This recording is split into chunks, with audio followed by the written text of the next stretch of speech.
Dato! Dato! Dato! Dato! Dato! Dato! Dato! Dato! Unti-unti na tayo sinasakop ng mga dayuhan. Huminahon ka, Pakito. Ihanda mo ang buong pangkat at ikalat ang liham sa iba't ibang grupo. Sa lahat ng kapuluan, iparating mo ito. Lalaban tayo ng may buong tapang at puso. Nasaan si Akay? Nawakay enters the scene! Narito po ako, Dato. Ano po may paglilingkod ko sa inyo? Ginoong Akay, nakapaghanda ba kayo ng iyong mga pangkat? Opo, Dato. Handa na po sila. Dato! Sapat ang ating bilang para harapin sila. Baka maubos pa tayo isa-isa. Pakito, hindi nasusukat sa dami o bilang ang pakikipagtaka. Ang gagamitin nating taktika ay husay upang makamit natin ang pagtatagumpay. Dato! Kasama mo kami hanggang dulo. Tama! Tapat po kami sa inyo. Kung gayon, sa makatwid, nagkakaintindihan tayo. Pakito, ikaw ang mamahala dito sa ating gold lane. Samantalang ikaw, Akay, ikaw ang mauna sa ating mid lane. Ako na ang bahala sa explain. Maliwanag? Opo! Sugod! Mga kababayan, alam nyo bang maaari na kayong maglagi at kasamang maglaro ang mga kaibigan sa darating na Agosto 25, 2025 o Agosto 25, 2025 at makuha ng libre ang emote na Sugod! Tara, sama-sama nating ipagdiwang ang araw ng mga bayani. O, di ba? Tignan mo ngayon, gising na tayo, tulog pa rin yung coach mo, tanghali na. Tanggalin mo nga yan. Sa totoo lang, wala namang natutulong sa'yo yan eh. Dati kaya mo naman ng 1v1 ng walang coach eh. Parang wala namang ginagawa yan, gigising na lang, kakain, matutulog. Ano natutulong yan sa'yo? Kamaingay, baka marinig ka. Maingay, gisingin mo na nga eh, tanghali na, ano oras na oh. Coach. Coach.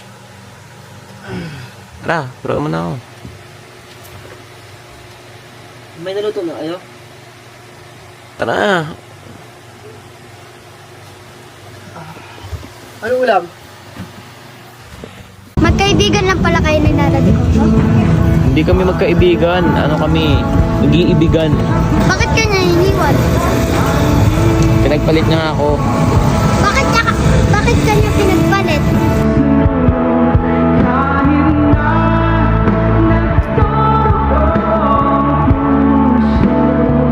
Guys, anong pinagsasabi nito? Boss, nakikita mo ba to? Ano ba yan? Matatrauma ka sa akin pag ako kinalaban mo. Ito trauma!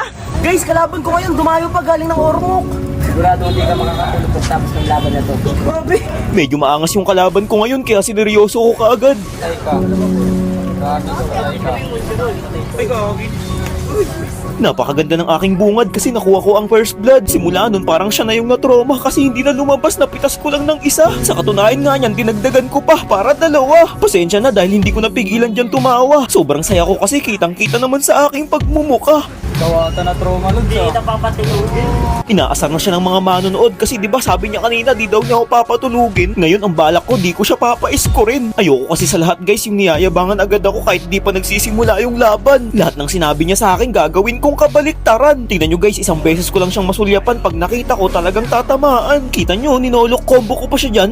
Baka check yan. Pinakita ko nga sa kanya para maniwala siya, kaso nga lang hindi man lang sumulyap kahit na isang mata. Bali 3-0 nga pala yung standing namin guys, hanggang ngayon hindi pa rin siya nakaka-score. Paano ba naman hindi ko na siya pinapalabas, bagkus binabantayan ko na lang. Mabibigyan ko nga sana siya dito pero tinakot ko na lang. Alam ko na yung mga ganyang galawan guys, hindi na yan lalabas para lang makaiwas sa pagkapitas. Ang ginawa ko, lahat ng mga minions siyang papalabas, isa-isa kong nilagas. Sa paraang yun, wala siyang ibang no choice kundi magtago sa kanyang kubkuban. Hindi pa siya pwedeng pumalag sa akin kasi alam niya na ang kanyang magiging kahihinatnan. Partida, hindi pa ako lock item dyan guys pero yung damage ko halos hindi niya nakayanin. Kung mapapansin niyo yung posisyon ng pagkakaupo niya guys, talagang straight body shot, ayaw niya nagagambala. Kapag ganito pa naman yung mga nakakalaban ko, merong kakaibang tinatago. Isa lang ang ibig sabihin niyan, pwede niya akong makambak at pwede akong matalo. Pagmasdan niyo naman siya ng maigi guys, napakaseryoso pero hindi yan po pwede sa akin iho. Nagaantay lamang ako ng pagkakataon para lumabas siyang muli, ipaparanas ko ang pagkasawi. Fernando.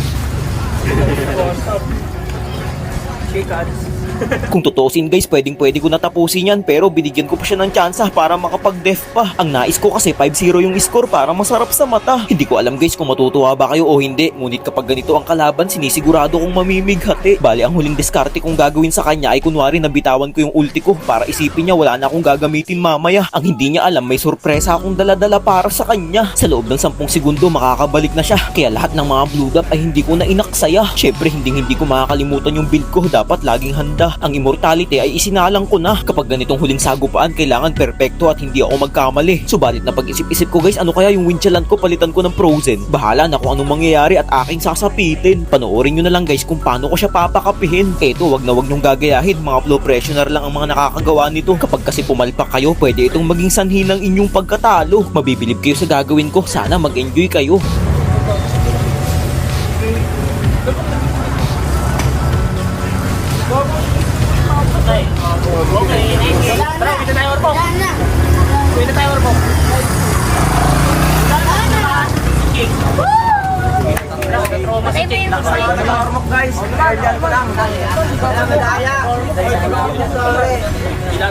Guys, wag na wag nyo akong tatanungin ng ganito. Boss, nagkakandat ka ba ng talo? Oo. Subukan mo itong tropa ko. Sino ba lalaro? Ito? Ito, wala Naka-black? pang talo to. Guys, kalaban ko ngayon, wala pa rin talo sa 1v1. Dadagdag kita sa collection ko, Jake. Hindi, wow. Ang ginamit niya sa aking hero ay Nathan. Ito ang pinakaayaw na ayaw kong makalaban. Sobrang luging-lugi kasi yung mouse cube dyan. Tingnan nyo naman, napapaatras na lang ako sa sobrang hapdi. Sa sobrang gigil ko nga, binalikan ko siya imbis na ako'y umuwi. Saktong-sakto naabutan ko tong nagre-repolyo, kaya pinagsabay ko na silang maglaho. Napatingin na lang tuloy siya sa malayo. Akala ko magiging madali sa akin tong laban na to. Yun naman pala, pinagbigyan niya lang ako sa intro. Paatras na sana ako sa puntong ito. Nagulat ako, nakabuntot siya sa akin. Sa ilang segundo lang, nagawa niya agad akong pitasin. Halos magpalakpakan yung mga tropa niya. Habang naglalakad ako dito, nakaramdam ako ng kakaiba. Tama nga ang aking hinala dahil lumabas siya bigla. Grabe naman, Alwin. Grabe, napakasakit. Grabe yun. Simula nun, namihasa na siyang magtago ng magtago. Bigla na lang bubulaga na tila ba'y palaging handa. Buti na lang kanyo, parehas kaming bumalakta. Ewan ko kung anong ibig sabihin ng ganitong reaction niya. Ang alam ko lang, basta nakita ko siya sa mapa, hindi ako magdadalawang isip para lusubin siya. Yung masasayang ngiti niya kanina, papalitan ko ng pagkadismaya. Lock item na kami pareho guys, kaya medyo may palag-palag na ako. Nang kukunin ko na yung kanyang blue block, nagtaka ako bakit hindi sa akin humarap. Ibig sabihin nandun siya, kaya yung sibat ko pinalipad ko patungo sa kanya. Naisandal ko rin sa bato kaya hindi na nakagalaw pa. Nang mawala na ang kanyang pagkahilo, dun na siya nabura. Syempre ako nagkunwaring may kinakamot para mabawasan naman ang kanyang lungkot. Napakalaking kapalpakan yung nagawa ko sa part na to guys, hindi ko kasi napansin na cooldown yung rose gold ko. Kaya nung binigla niya ako, nalusaw agad ako sa ilang segundo. Nang dahil sa nangyari yun, naging miserable tuloy ang aking pagkapanalo. Kung kanina lumamang na ako, ngayon bigla pang naging dehado. Lumakas na rin kasi ang kanyang loob kasi nakapag-build na siya ng winchalan. Kaya hindi ko na siya nakikitaan ng kahit anong pangamba at takot. Tingnan nyo naman, tinitipihan na lang ako. Syempre baka magkamali ako kaya hindi ko na tinuloy. Hindi dapat ako nagpapa-apekto sa kahit anong pang-aasar niya sa akin. Tulad nito, kahit tinamaan na siya, hindi pa rin ako nagtatangkang pumunta. Tumipi lang siya ng tumipi hanggang gusto niya. Para makamit ko ang aking pagkapanalo, ginamit ko yung kanyang teknik at estratehiya. Yun bang ginagawa niya sa akin kanina? Magtatago-tago lang sa damo tapos biglang bubulaga. Ngunit bago ang kanyang pagdating, naging handa ako sa anumang maging resulta. Laking pasasalamat ko sapagkat hindi niya ako nakita at nahalata. At ayun na nga guys, bali yun na pala yung huling digmaan namin. 24 minutes na rin kasi yung nakakalipas tapos mabubuhay siya sa loob ng 60 seconds. Napakahirap talaga kapag ang kalaban ay Nathan. Para sa akin, hindi ko yan binibilang sa larangan ng mga marksman. Ewan ko ba kung bakit nilabas ni Munton yan, yung item pang mage naman. So ayun guys, nanalo na naman ako sa puntong ito. Kung gusto nyo ring dumayo, aantayin ko kayo dito. Siya Dawid. Last na ito mag-Nathan. Grabe. Thank you, thank you.